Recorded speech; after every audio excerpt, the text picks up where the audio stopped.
Can I tell you my favorite thing about An Hour to Give? It's introducing incredible organizations and people to you so you could learn more about this community. And I'm so excited because my friend Kevin Williams is here from Jericho Road Ministries. Kevin, thank you so much. Thank you for having us. It's so great to see you in the big seat today and here to talk a little bit about Jericho Road. For those that aren't familiar, and you and I have spoken over many, many years, but share a little bit about what Jericho Road does. Jericho Road is a great, I call it a community. We're a recovery community. The ministry started about 30 years ago by a gentleman named Ray Demaray, and it's just been growing over the last few years, and it's a recovery community. We have a 9-month residential treatment program, and we offer continuing care, supported living afterwards. We involve all the community. We like to get the family involved. Mental health and addiction is, we like to say, a family disease, and so we need to help everyone, not only the person who has that substance use disorder, but everyone around them needs help to navigate their way through that and navigate what recovery looks like, because it's individual for every person. And just to get people back on track and back to living and enjoying life again. And we see the headlines in the news. We can't get away from them. We're living in a very difficult time right now. People are dying, and this problem that we have is going to take all of us to solve. It's not just a Band-Aid solution where if we give them housing, that will solve the problem. If we give them mental health support, that will solve the problem. It takes all of us to solve this problem, and we have to start thinking, putting our mindset in that way, that we all have to be involved. This is a societal problem, right? It's not a their problem.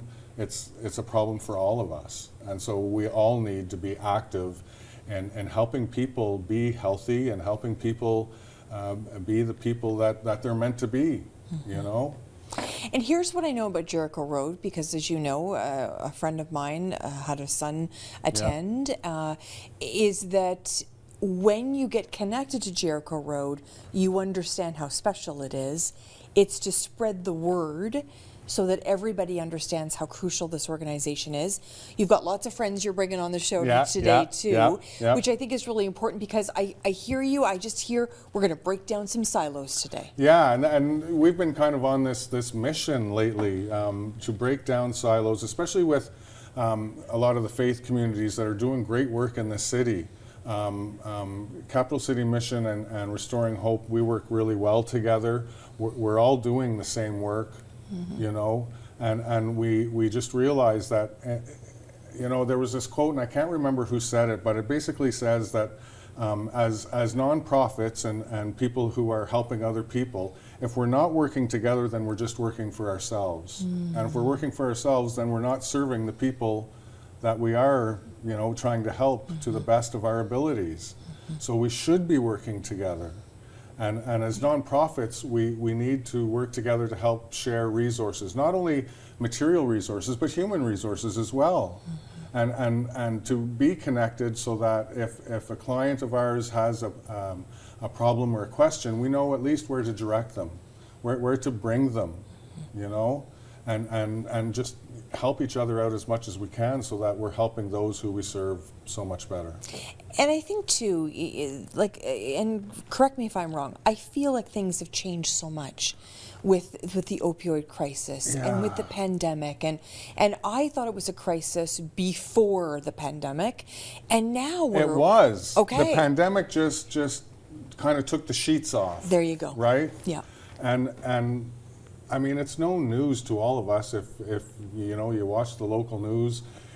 It's tough right now. A lot of people are finding it difficult to navigate life. People, we always say, this is recovery jargon, that drugs and alcohol aren't the solution to my problems, right? They're the solution for me to be able to live, to deal with my problems. They're not the problem itself. And so many people are living in constant fear. So many people are living in states of uneasiness, housing insecurity, job insecurity, money insecurity. A lot of people are living with trauma, unaddressed trauma, early childhood trauma.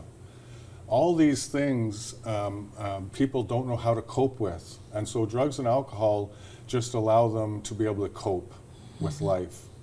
And we all know that our healthcare system isn't what we thought it should be. And it's very broken right now.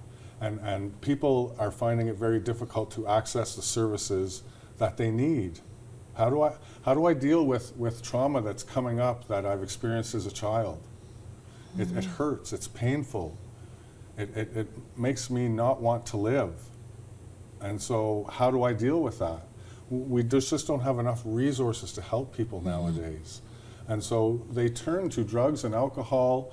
A lot of us turn to other addictions, gambling, shopping, phone, as ways to escape. But some of us turn to drugs and alcohol because it works.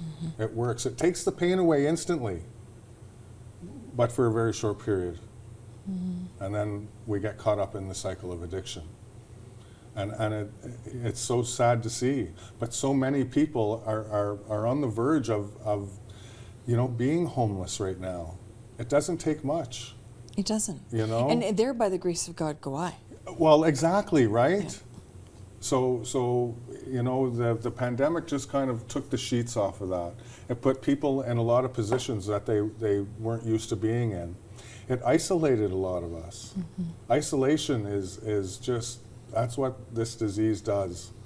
When people come to Jericho Road and they're wanting a new life, a change in their life, do they say to you that they can't imagine that they are where they are today? Oh, I hear it all the time. What happened? What happened? And it's not something that, I always say jokingly, no one wakes up and says, I'm going to be an alcoholic today. No one ever does that. It's a slow progression to that. But every step is just one more step backwards. I lost my job. I'm not handling what's going on in my life right now. I got divorced. My life is upside down. I ended up drinking too much, and I got caught up in not being able to cope with life every day. And then I lost my job. Then I lost my apartment. Cyclical, right? Very cyclical. And as anyone can testify, if you are without a home, if you are facing housing insecurity, that is traumatic in itself. Living on the street is horrible. No one wants to be there. Yet they are. And so what are we doing as a society?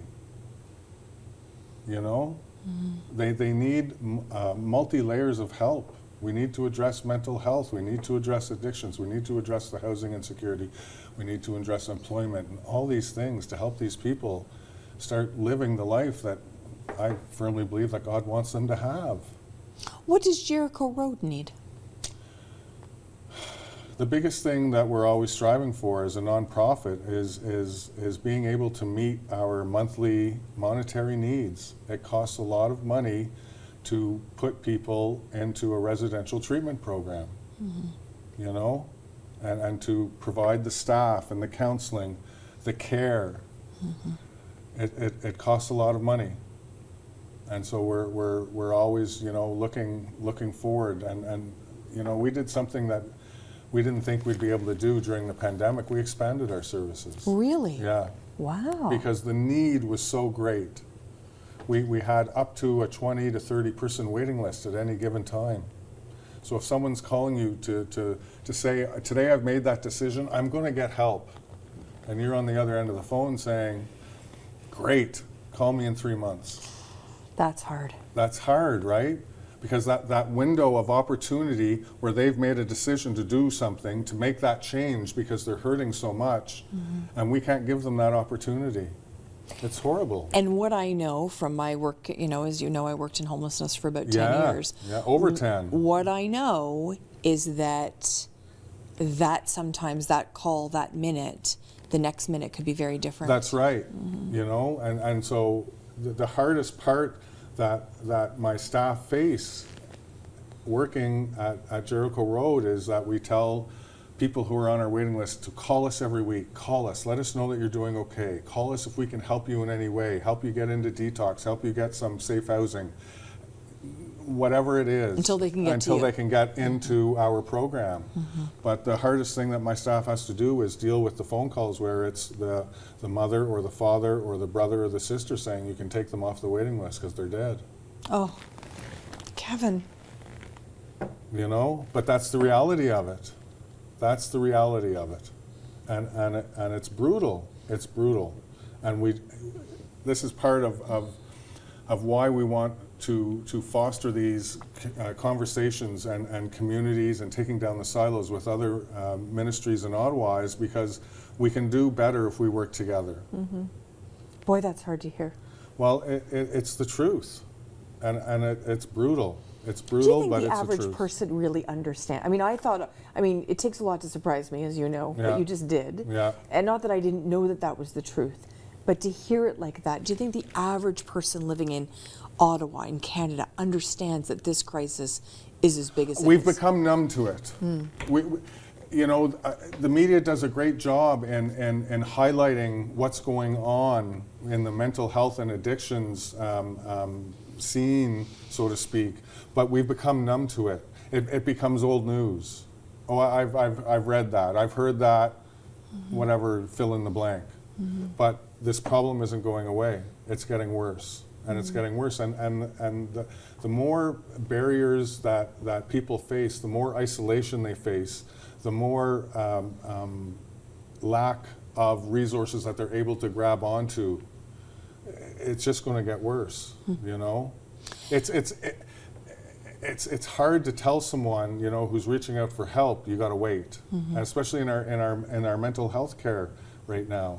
You know, if we want to get someone who's dealing with severe trauma from a childhood incident, and we want to get them to see a psychiatrist, well, first they need a referral. Well, they need a referral from a doctor. They don't have a family doctor. So how do we get them into a clinic to get a referral? That's a process in itself. Yeah. Then, once they get the referral, it's a 3 to 6 month wait list to go and see a psychiatrist or a psychologist. Wow. The system's broken. The system is broken. We have lots to talk about today. You've got lots of friends you brought with you. We brought friends, yeah. So Kevin Williams is going to stay with us here on An Hour to Give and talk all about Jericho Road and a number of other ministries in this city. Stay with us on An Hour to Give.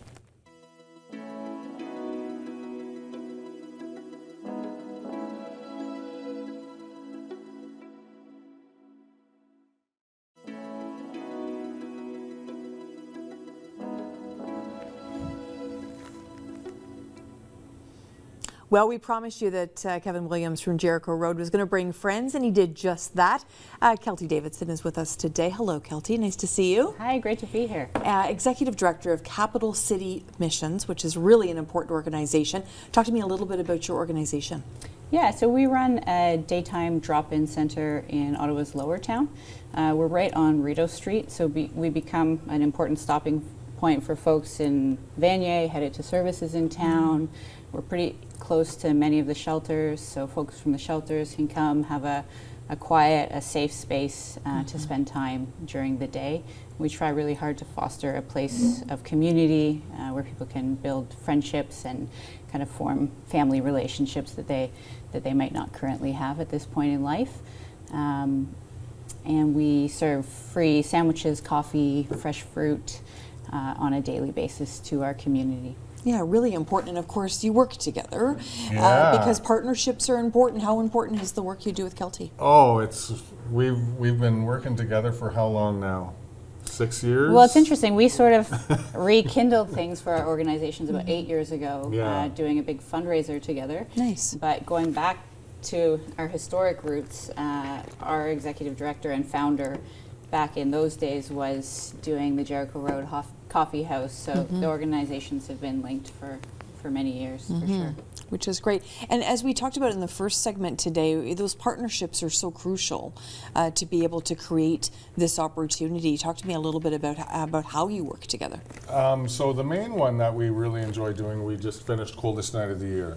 So there's a few walks in Ottawa, but the Ottawa Lower Town Walk is Jericho Road and Capital City Mission. And so we do that walk together, and it's really good because we support one another leading up to the walk.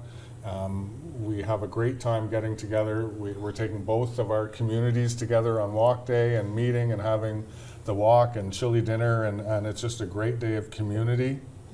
But we also, as I was saying before, we try to help each other out as much as we can in the day-to-day stuff, the stuff that isn't so glamorous and fun to do and whatnot. And we just try to share, as I said before, our any material stuff, any human stuff that we can help out with. In our continuing care program at Jericho Road, some of our guys go down to Capital City Mission and help make sandwiches in the morning, a couple of days a week. And we just try to support one another in any way that we can. And the great thing is we form this relationship with one another. And I think, aside from all that other stuff, we get to help each other out personally. Because doing what we do sometimes takes its toll. Here's what I know. I don't know much, Kelty, but here's what I know.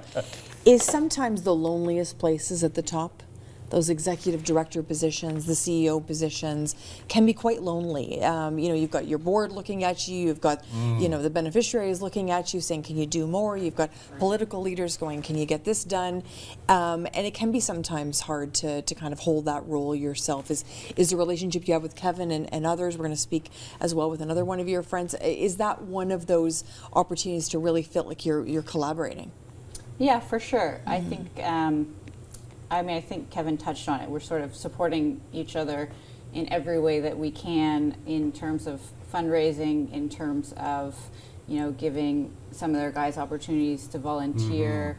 I'm trying to revamp our policies right now. So my first emails go out to Kevin and Jason, who you're going to talk to later. What do you guys have, so I don't have to reinvent the wheel? It's a small organization. On a given day, I'm wearing 6 different hats. So having someone to check in with about a certain policy just saves me oodles of time. For sure. And in terms of, I think we're all sort of doing work we're really passionate about, but it can be work that is heavy. And so having someone to check in with in those seasons that feel extra heavy, and just like walk into his office, sit down and say, and to have someone on the other end of the desk saying, I get it. I get you. Joke. But I think too is that it can be great to be small because you can be a bit nimble, but at the same time you're small. Yeah, and that's what what Kelty touched on was really important too, because it's symbiotic. We get to give our guys opportunities to do service work, and they go to Capital City Mission and help out Kelty. Service work is good for them, especially in recovery, because we always say that service keeps us sober. And then it works the other way, that Kelty gets some added help and whatnot. So it works very well together. And we just work so much better when we work together. And a lot of times too, I find, especially with Kelty and Jason and myself, it allows us not to reinvent the wheel over again. If someone's done something that's worked, then we can share that with the others. Whereas Kelty was saying, if she's doing a grant, have you done that grant before? And we can pick each other's brains on that. Because we do so much. There's so many things that we have to do. And this is very much new thinking, because I think, a couple of decades ago, people were kind of in their own little world. Oh, I don't want to share any of the my secrets to granting, or, any of my secrets, because that's, what we've created here. I don't think we can live like that anymore. Would you agree? Absolutely. And I think some of that, even historically, is not based on desire so much as when you're wearing 6 hats in a day, you don't always have the time to put on the 7th one, which is connecting with other people, because you're just head is down trying to meet the immediate needs of your community. And that's where having these solid foundations really is of benefit, because I don't have to do a lot of work to pick up the phone and ask Kevin a question now. But if I didn't have that relationship, it feels like more work to say, who can I go to? And so I think sometimes when we don't work together, it's just a matter of not having sort of time in the day to put that extra hat on. What do you think the average, person listening, watching today may not know about the work that you do that may surprise them? I always like to talk about the halo effect. And if you never heard of the halo effect, it basically says that nonprofit like Capital City Mission and Jericho Road and Restoring Hope, we're able to do the work and do it a lot better than most civic or government institutions. And we're able to do it for a lot less. And so the halo effect in Canada is about 1 to 5. So that means we do the work for about 1/5 of what it would cost the government to do the work. Wow. And that's just because of our experience, our strength, our hope, but as you said, because we're very nimble. We're able, and I hate to use the word pivot, but we can pivot quite easily. And on top of that, we help each other out, Yeah. which is really important. It's essential, obviously, and having the opportunity to showcase the 3 organizations today, what would you want someone to walk away with today in terms of Capital City Mission and knowing about the work that's being done there every day? I think sort of a key thing for people to know is just how important it is for people to have community spaces. You probably have several different community spaces where you feel welcomed and at home. But if you're unhoused or living in a housing situation that doesn't feel especially safe, your body is always hyper vigilant. It's always under stress, and people need places where they can come and just lower that intensity and places to be safe. And that's where, once you have safety, you can build relationships that help you connect, that help you find other services. So everything that we do is sort of out of a foundation of friendship and relationship, and then through that we help connect people to other social services that they need. So we have a social worker on staff, but even with him, he's not sitting in an office all day. He's at the drop-in, he's in relationship with people, and out of that he finds what the need is, and he'll drive someone to a hospital appointment, and he'll do paperwork, and he's just kind of always doing whatever the task is for a given individual. And that's sort of our model, is sort of rooted in relationship. And since the pandemic, we've really had a huge increase. So pre-pandemic, we probably saw 70 to 100 people in a day, and now often I'm seeing over 200 people in a morning. And that's a really diverse community. That's people who are unhoused, that's people struggling with addiction, that's people struggling with mental health, that's people on disability, that's people who cost of living has increased. There's all of a sudden lots of seniors. They've always lived in the neighborhood, but they've never had to come before. So it's a really new Canadians. So we have a really diverse community coming on a given day, and it's sort of our role to facilitate a hospitable place where everyone's able to be welcomed and safe And not feel alone. Absolutely. Right? I mean, isolation is it's killing us. And with the way that people interact on their phone and social media, and it's already put people in situations of isolation. And then the pandemic hit, and that isolated people even more. And we've just seen the effects of isolation, and yeah, we got to start changing that. We have to start changing that. Yeah. And we complement, the work of Jericho Road in that, he's talking about a wait list. Well, it's in our community that people are waiting. So people need support at every stage of their journey, and we're going to come alongside people, whether they're ready for a change or not, whether, people come as they are, and we receive them. And that's sort of I have our a quick goal. story. We have about 30 seconds. I was at Capital City Mission once, and there was a gentleman at the window, and one of the volunteers was giving him a sandwich and a coffee, and as he took it, he was about to walk away, and they said, "We'll see you tomorrow," and the smile that went on his face. Oh, So what does that tell you? it's a beautiful place for us to end our chat. Our chat isn't over, though, No. don't you worry. But thank you for sharing that story. Kevin Williams joining us today, and of course, Kelty Davidson as well. When we come back, we're going to talk more about these important organizations in our community. Stay with us on An Hour to Give.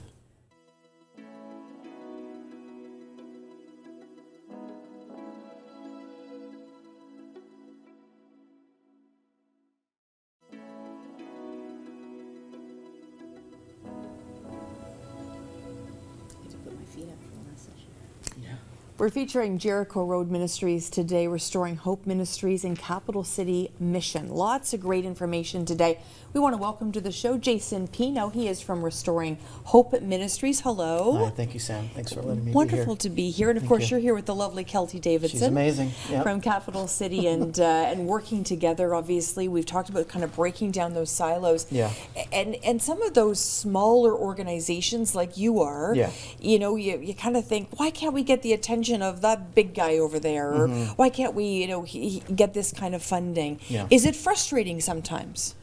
It can be frustrating, mostly because we just care about our clients so much, and we want them to have the things that they need. But it can also be, it can be exciting in some ways because because we're smaller. It just forces us to try to think outside of the box, right? Like, so we have to say like, oh, I'll contact Kelty or I'll contact Kevin, and we'll see how we can work together. And in that ways, it can be a little bit exciting to try new things and build those relationships like you were talking about, so that like we can get together for coffee or breakfast and share our burdens, where maybe at larger organizations they don't have the time to do that or have that option, or maybe they can kind of get stuck in like a certain way of having to do it a certain way, whereas like for us we get the opportunity to try new things, and that can be both frustrating and fun at the same time. Yeah, For sure.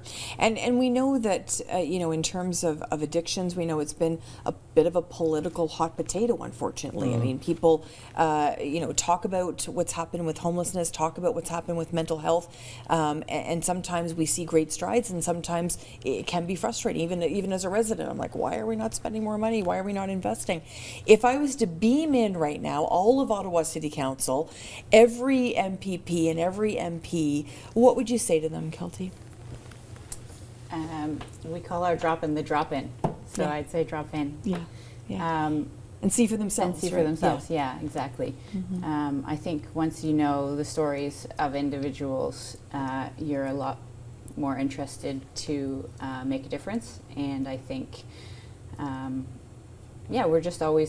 not always aware of the reality. And I think one thing that COVID did is that as people were stuck in their houses, those who weren't in a house became more visible to people, and that's a good thing, because I think more people are becoming aware of the great needs for individuals in our city. And you know, the first year of COVID, we had our best fundraising event ever, because in that season, people were just really aware of, if it's this hard for me, what must it be like for someone else? And so I think just having the opportunity to meet people going through things is really where that change is going to happen. I remember something as simple but as important and as crucial when I was working on radio. Every single day during the pandemic, I worked about 90 days straight, and I got a call when the pandemic first hit. I got a call from somebody saying there is nowhere for people living on the streets to go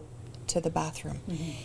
And Kelty, my gosh, that stayed with me. I thought, what are we doing? How can we help? Like, everything just shut down overnight. I mean, that's the reality of what the pandemic did. It shone a very, very heartbreaking light on something that you both live on a daily basis.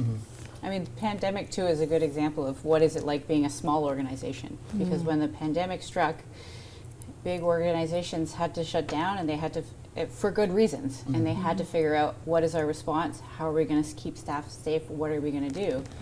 And as a small organization, I said, we have a window that opens onto Rideau Street, and we didn't have to close at all for the pandemic. Yes, we closed our inside, but daily I was serving coffee, I was handing out sandwiches, and every day I could have that contact point with individuals in our community that otherwise would have been isolated. So as a small organization, you can kind of flex and kind of work with what you're handed. And so again, there's stress, there's financial pressure, but there's also great flexibility. God bless you, honestly. And Jason, tell me a little bit more about Restoring Hope. You've been around since 2013. Yeah. Yeah, give us a sense of what you're working on. So for us specifically, we're an emergency shelter for youth. So we say technically ages 16 to 24, but unfortunately even recently we've seen 13 and 14-year-old youth showing up who are homeless. And so we provide emergency shelter space. Working together, kind of along this theme of working together, we share space with First Baptist Church downtown. If you know where City Hall is, we're right across the street from the courthouse in City Hall. And they allow us to use their church basement to operate this emergency shelter 5 nights a week. So we open our doors at night. We have youth who come in. Some of them need safe shelter for the night, and some of them have housing, but they're just coming in for a meal and to connect with the staff and the volunteers. So but yeah, keeping vulnerable youth safe is what we're all about there. Those ages will stick with me for a while. Yeah. Every week we get calls from teachers and parents, and you can't imagine like being 14 or 16 years old, and I get calls from social workers at the hospital saying, we're getting ready to discharge this youth and they have nowhere to go. Like they've just been in there for mental health care, and It's okay.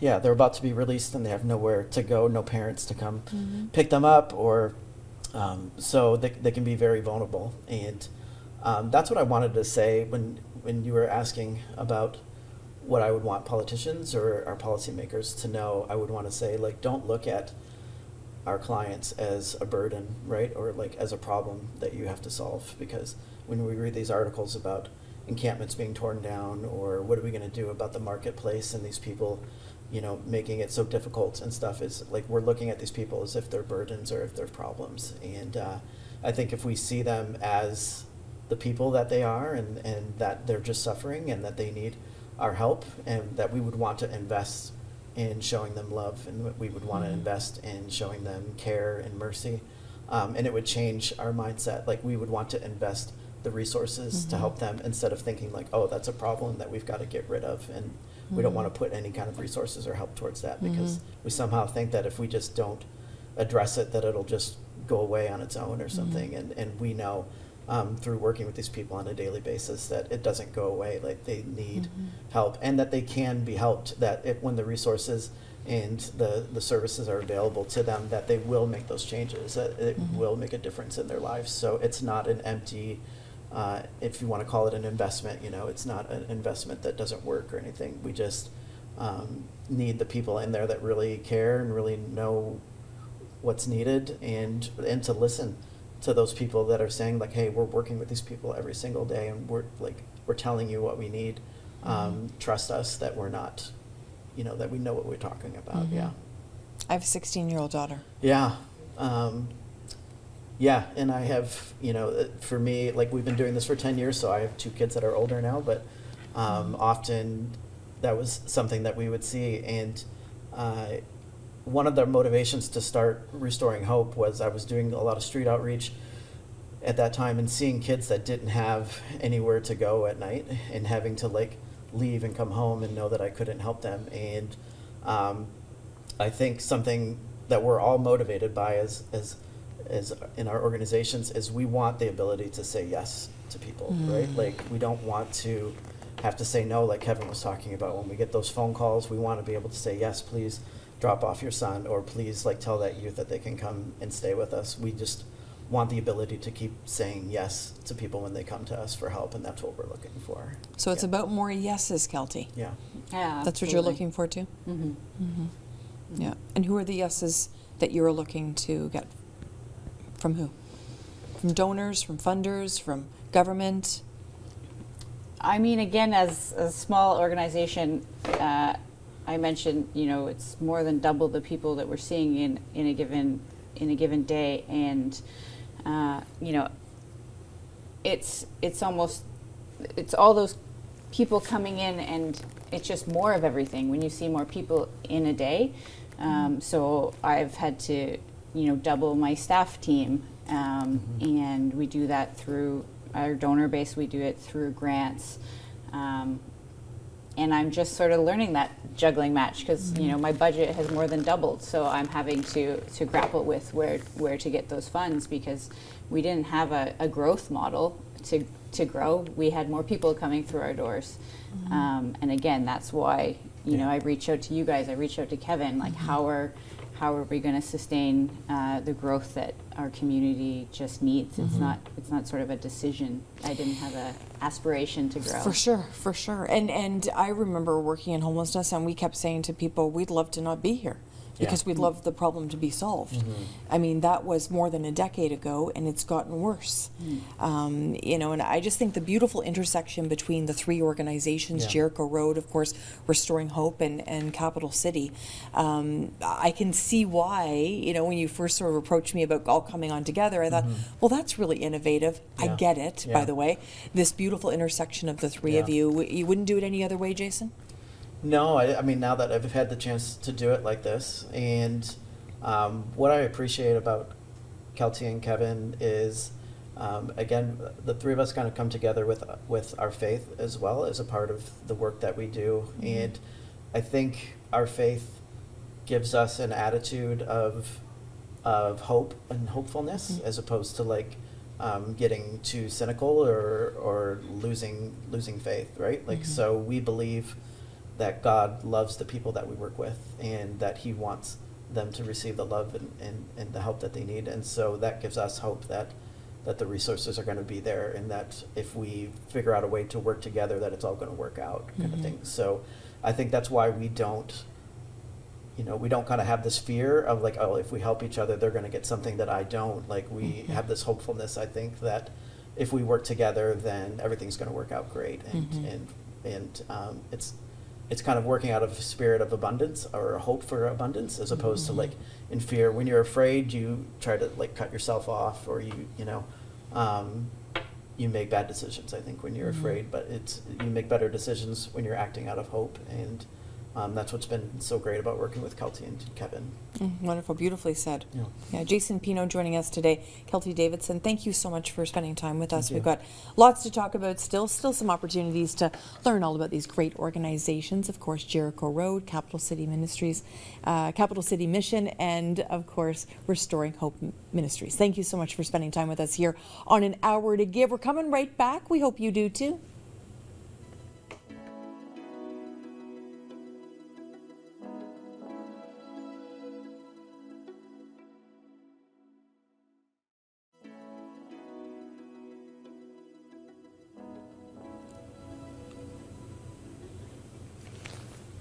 I promised we'd be back here on An Hour to Give, and we're talking about some great organizations today. Kevin Williams is back. He's from Jericho Road Ministries, and he's stayed as well. Jason Pino's here, and he is from Restoring Hope Ministries. Gentlemen, we've talked a lot today about working together, but you've done more than just talk. You've walked the walk. Tell me about this great website. So it's called bettertogetherottawa.ca, all one word, and it's a landing page where you can come and see the three ministries that were here today. And it'll tell you a bit about what we're doing. It'll direct you to our websites if you want to go there, and you can, if you want to donate and help support us, you can as well. So it's bettertogetherottawa.ca, and check it out. Yeah. Absolutely. What a wonderful collaboration. And we've talked about this a lot, but people staying in silos isn't going to get us anywhere. We need to all come to the table. Yeah. So the idea behind the website, the idea about this actual official collaboration, where did that come from, Jason? Probably mostly from Kevin, honestly, but I mean, it just comes out of our conversations, right? Of figuring out ways that we can work together more and share our resources and share who we are. So having one single place that you can kind of come and land on and see all three in the same space. I hope that out of this conversation we're having today, that more people will want to learn more about Jericho Road and Capital City Mission and Restoring Hope, and this will give them a nice, easy place to land to see all three of us. I love it, and you've made it the easy. catalyst was you. Aw. I'll give you some of the credit, and it's the truth. And so, you know, we've always worked together. And then Yeah. when we all decided to come on the show, and you offered us this time, it was just the perfect opportunity for us to put something together. Good. And we'll give a little shout out to Jonathan. Absolutely. Jonathan Yeah. Margell, our Yeah. media and communications coordinator at Jericho Road, and he was able to put it together really quickly, and it just turned out really nice. Lovely, Yeah, lovely. yeah. I love hearing that. That's Yeah, that's good yeah, news. yeah. Let's talk a little bit about nonprofits in this community. I mean, there's a lot of stuff to share. Start me off. Well, I mean, the nonprofits in Ontario and nonprofits in Ottawa, and so the recent Ontario nonprofit report came out, and for the Ottawa region, I'm going to read this so I get it correct. It's 46% of nonprofits are aware of other nonprofits from the same subsector which have permanently closed due to the pandemic. It's higher than the provincial average, which is 34%, so it's about 12% higher. And 61% of social nonprofits had to scale back programs and services in comparison to the provincial average of 49%. So we're lacking the funding. We're lacking the funding to continue the programs that we offer, and not just to the clients, but to the larger community as well. You know, I think of at Jericho Road, it's not only our recovery community, but also we offer family support services to help the family navigate what recovery looks like for the individual, you know? And as faith-based organizations, we don't receive government funding. And that's just the way it is, and we're okay with that, but it makes us rely more on our community to help us do the work that we do. And you had touched in the last segment, you know, if I could make a plea, it would just be to remember the smaller organizations that are doing great work. At Jericho Road, we have 31 beds that are constantly filled. That's 31 people who aren't on the street, That's right. who aren't being, who wouldn't be looked after, right? Without Jericho Road. Without Jericho Road. And those 31 men have families, right? And their So- brothers and their sons brothers and yes. husbands and- It's a big So there's a impact. big ripple effect, Yeah. you know? It's the same with Restoring Hope, Yeah. Yeah. you know? I mean, I can't even imagine, you know, having a son or a husband or a brother, you know, going through that, or having a child on Yeah. the street. I mean, it's just, It's traumatic for everybody. Absolutely. You know, and you know, there's a quote I read the other day by Peter Levine, and he says that trauma is perhaps the most avoided, ignored, belittled, denied, misunderstood, and untreated cause of human suffering today. wow. Today. And that's just due to all the things that we've talked about in Yeah. the last half hour, 40 minutes. And so we have to do something. And this is, as I said before, and I'll say it again, because people really need to wrap their heads around this, is that this is a we issue. It's not a Restoring Hope issue, it's not a Jericho Road issue, it's not a Capital City Mission issue, it's not an Ottawa mission, it's all of us. And so if we can continue to pull these silos down, work as communities, work as individuals towards a greater cause, then we can start making a dent. And we need to. Absolutely. We need to. Is there a particular youth that you've come across over your years that when you put your head on your pillow at night, that their face is right there and you're thinking, oh, I wish I could have done more, or I wish we could have done something different? Yeah, there's a girl who, before we started, but I would say she was kind of one of the motivations for why we started. Again, I was doing street outreach and just out with a bag and handing out supplies to people, and I could see, I knew her, and I could see that she was like getting ready to go with somebody to a dangerous situation. And I kind of pulled her aside, and I was like, I'm really worried about you. Please don't do this, you know? Yeah. And she kind of indicated to me that it wasn't something that she wanted to do, but she felt like she didn't have any other options, right? And so that was a light bulb moment for me that the work that we're doing, our three organizations, is to give them an option, right? Like, so they don't want to be stuck in their addiction. They don't want to be sleeping on the street. They don't want to sit in their apartment alone and feeling sad. They want to be able to go to Capital City Mission. They want to be able to go to Jericho Road. They want to be able to come to Restoring Hope and have a place to sleep at night. But we have to provide them that option, right? Like, we can't just complain about them and say that, oh, that problem. We have to, like, what are we doing to be a part of the solution? So, And as smaller organizations, Yeah. it gives us the opportunity to have those personal relationships. Yeah. Yeah. You know, and people are more apt to be honest and open when they know who they're talking to. And you know, we have to meet people where they're at. We can't expect them to come to us. We have to meet them where they're at in order to help them to the best of our abilities. And that's why I love these three organizations, because we're meeting people where they're at. No stigma, no judgment, just love, compassion, and a willingness to walk with them. And that's all we need to do. Is there, I'll ask the same question that I asked of Jason. Is there somebody that keeps you up at night in your mind that you look back on? And I always say I want to celebrate the wins. You know, and Gerald Jorgensen was just on CBC in the last week for doing, they were highlighting his street outreach, and you know, and he was a part of our community, and that's a win.